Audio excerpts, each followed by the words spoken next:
Well, hello internet viewers, welcome to this channel. As I say, I'm just going to go over stuff that I find that is cool on the internet or in my programming projects in general, just to give you something to think about. Maybe, oh geez, I didn't know that. Just a heads up. You pretty much had to be living under a rock not to realize that Elon Musk's company SpaceX has gone up for, what is it, Flight 12. Marcus House reported on this. I watched the recording of the live feed last night. Yeah, it's all very impressive. And, how could I let something like this, which is cool, go by without at least mentioning it? Marcus House is one of the people that I have been watching. What About It is another one. I think somehow I unsubscribed. But yeah, it is very much a nicely paced, informative channel all about space in general, but with more of a focus, I think, on SpaceX. So there's What About It, and of course there's Scott Manley. So yeah, he comes up with all kinds of summaries and reviews of what has been going on in space, orbiting satellites, and has very informed opinions of the different companies involved. Makes for interesting viewing. For instance, here he mentioned that there was a frequency spectrogram that was, this frequency spectrogram or graph was posted on the NTSB site, so National Transportation something board. Someone suggested, oh geez, they're not supposed to release the conversations from the black box, yet here's the spectrograph. Can't somebody just take that and reconstruct it into actual voice? And somebody somebody actually did that. There's a connection here to Sebastian Lague. He's a prolific programmer. He wrote a piece of software so that you can draw a spectrograph and just play it out. It's surprisingly accurate.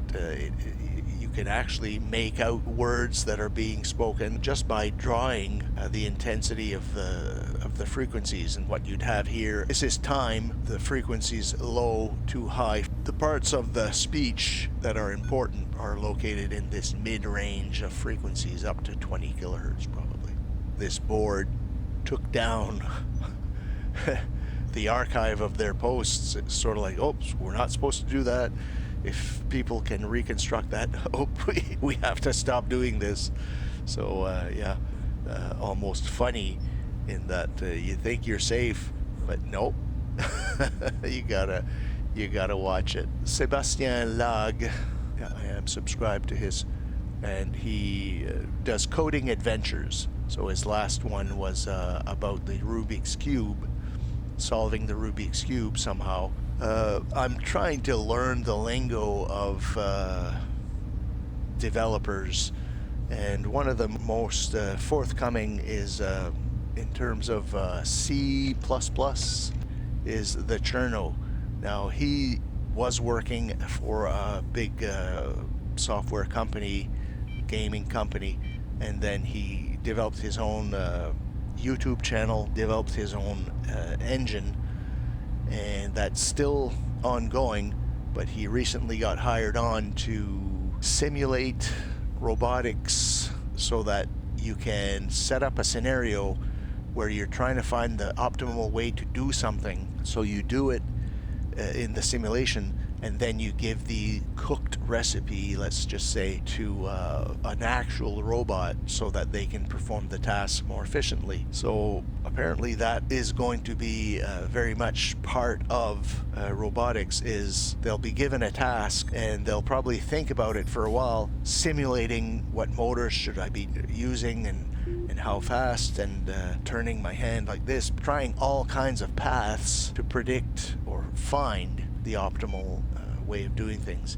Anyway, this guy knows what he's doing, and he's forthcoming. Like I say, he gives long talks about what he's doing and where he's at. And if you're interested in computer programming, the last thing he talked about was the advent of AI and how it definitely is going to change the way any software developer goes on from now on. And like he's saying, at least the AIs are at least combing through the whole code and looking for errors that might have slipped your attention. Becomes a more thorough way of validating your code, and obviously coming up with novel solutions that you didn't think of yet. Oh geez, I didn't know you could do that. It does seem quite obvious that the human still needs to be in the loop for true progress, for something to actually evolve constantly in the right direction. You need a human to survey and approve of changes. Otherwise the AIs they're not up to task at the moment. Eventually we'll see. I think, yes, eventually they'll certainly be up to task for creating something far better and faster than humans ever could. Well, all right. Thank you for watching, and we'll catch you in the next video. If you like this channel, please like and subscribe. Bye-bye.